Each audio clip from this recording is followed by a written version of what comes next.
নমস্কার, আমি সুরিতা। আমার আবৃত্তি, সঞ্চালনা, সংবাদ পাঠ এবং গল্প পাঠের অনলাইন ক্লাস মধুমতিতে তোমাদের সকলকে জানাই স্বাগত। তোমরা সকলেই জানো যে আমি আমার প্রতিটি এপিসোডে তোমাদের কিছু না কিছু শিখিয়ে থাকি। আমি বেশ কিছু এপিসোডে তোমাদের সঞ্চালনা শেখাচ্ছি এবং সেখানে এক একটি বিষয়ের ওপর আমি তোমাদের সঙ্গে কথা বলছি। আজ আমি তোমাদের বিশ্বকর্মা পুজোর অনুষ্ঠানে কিভাবে সঞ্চালনা করবে সে সম্পর্কে কিছু বলবো। তাহলে চলো শুরু করা যাক। নমস্কার, আমি সুরিতা। বিশ্বকর্মা পুজোর এই অনুষ্ঠানে আপনাদের সকলকে জানাই স্বাগত। আজ আমরা দেবশিল্পী ও সৃষ্টিশীলতার দেবতা বিশ্বকর্মা পুজো উপলক্ষে সবাই একত্রিত হয়েছে এখানে। আজকের এই পুজোর মূল উদ্দেশ্য হল বিশ্বকর্মার প্রতি আমাদের ভক্তি নিঃসৃত কৃতজ্ঞতা প্রকাশ। আমরা সকলেই জানি যে বিশ্বকর্মা যন্ত্র, প্রকৌশল ও শিল্পে দেবশিল্পীর ভূমিকায় সর্বজনবিদিত। বিশ্বকর্মা দেবতাদের প্রাসাদ, অস্ত্র ও যানবাহন নির্মাণ করেছেন এবং তিনি সৃষ্টির প্রথম প্রকৌশলী। এ কারণেই তাকে সৃষ্টির প্রথম ইঞ্জিনিয়ারও বলা হয়। বিশেষত শিল্প নির্মাণ, প্রযুক্তি ও যন্ত্রপাতি প্রধান কাজের সঙ্গে যুক্ত মানুষ আজকের এই দিনটিতে তাদের যন্ত্র বা যন্ত্রাংশকে পুজো করে থাকেন। বিশ্বকর্মা পুজো কেবল একটি ধর্মীয় অনুষ্ঠান নয়, এটি শিল্প, শ্রম ও প্রযুক্তিকে সম্মান জানানোর একটি উৎসব। আর এই উৎসবের মাধ্যমে সামাজিক ঐক্য গড়ে ওঠে। ছোট থেকে বড় সবাই একসঙ্গে কর্মস্থলে উপস্থিত হয়ে এই বিশ্বকর্মা পুজোর অনুষ্ঠান উদযাপন করে থাকেন। আর এর ফলে পরস্পরের প্রতি সহযোগিতা এবং ভালোবাসার বন্ধন তৈরি হয়। এই উৎসবের দিনটি শ্রমিক, প্রকৌশলী, শিল্পী ও কারিগরদের নিজেদের যন্ত্রের প্রতি আরও বেশি শ্রদ্ধাশীল করে তোলে। আপনারা সকলেই জানেন যে আমাদের যে কোনো পুজোতেই পুজোর সঙ্গে সঙ্গে থাকে একটি সাংস্কৃতিক অনুষ্ঠানের আয়োজন। আর আজকের এই সাংস্কৃতিক অনুষ্ঠানের শুরুতেই রয়েছে উদ্বোধনী সঙ্গীত। উদ্বোধনী সঙ্গীত পরিবেশন করবেন আমাদেরই এই কারখানার কর্মীর কন্যা শ্রীতমা রায়। আমি শ্রীতমাকে মঞ্চে আসার জন্য অনুরোধ জানাচ্ছি। এবার আমরা আমাদের এই ফ্যাক্টরি বা কারখানার যিনি মালিক রয়েছেন তাকে অনুরোধ করব আজকের এই বিশ্বকর্মা পুজো উপলক্ষে এই ফ্যাক্টরির কর্মীদের উদ্দেশ্যে কিছু বক্তব্য রাখার জন্য। আমরা এতক্ষণ আমাদের কারখানার যিনি মালিক তার মূল্যবান বক্তব্য শুনলাম। অনেক অনেক ধন্যবাদ আপনাকে এই রকম সুন্দরভাবে কর্মীদের উৎসাহিত করার জন্য, যাতে তারা এই ফ্যাক্টরিকে অনেক উঁচু জায়গায় পৌঁছে দিতে পারে। বিশ্বকর্মা পুজোর মূল ভিত্তি আমাদের শ্রমনিষ্ঠ কর্মীরা, যারা প্রতিদিন প্রতিনিয়ত এক একটি প্রোডাক্টে, এক একটি যন্ত্রে, এক একটি ডিজাইনে তাদের পরিশ্রম, একাগ্রতা, নিষ্ঠা ঢেলে দেন। আর সেই নিষ্ঠার ফলে তৈরি হয় এক একটি সুন্দর শিল্পকর্ম। আমরা এই অনুষ্ঠানে দুজন কর্মীকে সম্মাননা প্রদান করব, যাদের জন্য এই কারখানায় তৈরি প্রোডাক্ট বিশ্ববাজারে স্বীকৃতি পেয়েছে।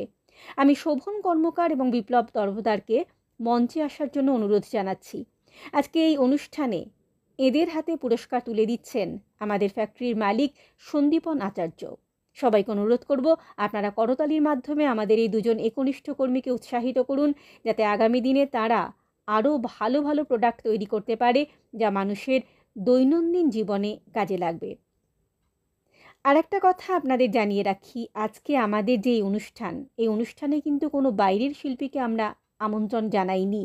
আমাদের কারখানারই কর্মীরা এবং তাদের পরিবারের সদস্যরা আজকের এই সাংস্কৃতিক অনুষ্ঠানে অংশগ্রহণ করছেন। আপনারা সমগ্র অনুষ্ঠানটি দেখতে থাকুন আর আমাদের এই অনুষ্ঠানকে সাফল্যমণ্ডিত করে তুলুন। বিশ্বকর্মা শুধু যন্ত্রের দেবতা নন, তিনি আমাদের ঐতিহ্যেরও প্রতীক। আমাদের পুরাণে এমন অনেক কাহিনী আছে যেখানে বিশ্বকর্মার অসাধারণ শিল্প সৃষ্টির কথা আমরা দেখতে পাই। চলুন তাহলে কিছু কাহিনী শোনা যাক।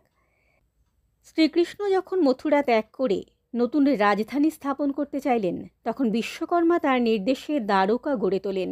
এক বিশাল নগর, সাগরের বুকে ভাসমান স্বর্ণনগরী।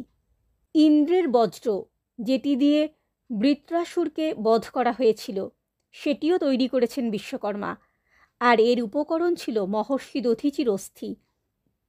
রাবণের পুষ্পক রথ, যেটি রামচন্দ্র লঙ্কা বিজয়ের পর অযোধ্যায় নিয়ে আসেন, সেটিও বিশ্বকর্মার তৈরি এক উড়ন্ত যান। আধুনিক বিমান ধারণারও পূর্বসূরি বলা চলে। এবারে এই কারখানার কর্মীদের পরিবারের ছোট ছোট ছেলে মেয়েদের একটি নাটক আপনাদের সামনে মঞ্চস্থ করা হবে। নাটকটির নাম ওরা কাজ করে। এতক্ষণ ছোট ছোট ছেলে মেয়েদের অভিনীত নাটক আপনারা দেখলেন। এই ছোট্ট প্রতিভারাই আগামী দিনের শিল্পী। তাই আপনাদের কাছে অনুরোধ, করতালির মাধ্যমে ওদের উৎসাহিত করুন যাতে বিশ্ব মঞ্চে ওদের এই নাটক নিয়ে ওরা পৌঁছে যেতে পারে। অনেক অনেক ধন্যবাদ আপনাদের। আমরা অনুষ্ঠানের একেবারে শেষ পর্যায়ে চলে এসেছি। এবারে অনুষ্ঠানে এই কারখানার বরিষ্ঠ সদস্য যারা আছেন তারা একটি সঙ্গীত পরিবেশন করবেন, আর এই সঙ্গীতের মাধ্যমে আমরা আমাদের আজকের অনুষ্ঠান শেষ করব। আজকের এই বিশ্বকর্মা পুজো এবং সাংস্কৃতিক অনুষ্ঠান সফল ও সার্থক করে তুলতে যারা সহায়তা করেছেন, কারখানার সকল কর্মী, তাদের পরিবারের সদস্যরা, অতিথিবৃন্দ এবং যারা দর্শক আসনে রয়েছেন, তাদের সকলকে জানাই অনেক অনেক ধন্যবাদ। দেবশিল্পী বিশ্বকর্মার আশীর্বাদে আমাদের সকলের জীবন যেন আলোয় ভরে ওঠে। আমরা যেন সকলে সৃষ্টিতে মেতে থাকি, আর যন্ত্র তার সহায়ক হয়ে উঠুক। তাহলে জীবনও কিন্তু হয়ে উঠবে সর্বাঙ্গীন সুন্দর। আপনাদের সকলকে আরও একবার জানাই বিশ্বকর্মা পুজোর শুভেচ্ছা, ধন্যবাদ, শুভরাত্রি। তাহলে শুনলে তো কিভাবে বিশ্বকর্মা পুজোর অনুষ্ঠানের সঞ্চালনা করতে হবে। আমি কিন্তু যেহেতু তোমাদের শেখাচ্ছি তাই একটানা বলে চলেছি, কিন্তু তোমরা কিন্তু যখন অনুষ্ঠান করবে এইভাবে একটানা বলবে না, তোমরা মাঝে মাঝে গ্যাপ দিয়ে দিয়ে যেখানে যেমন প্রয়োজন ঠিক সেইভাবে বলবে।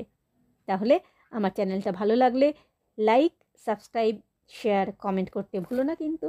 আজকের মতো চলি, টাটা।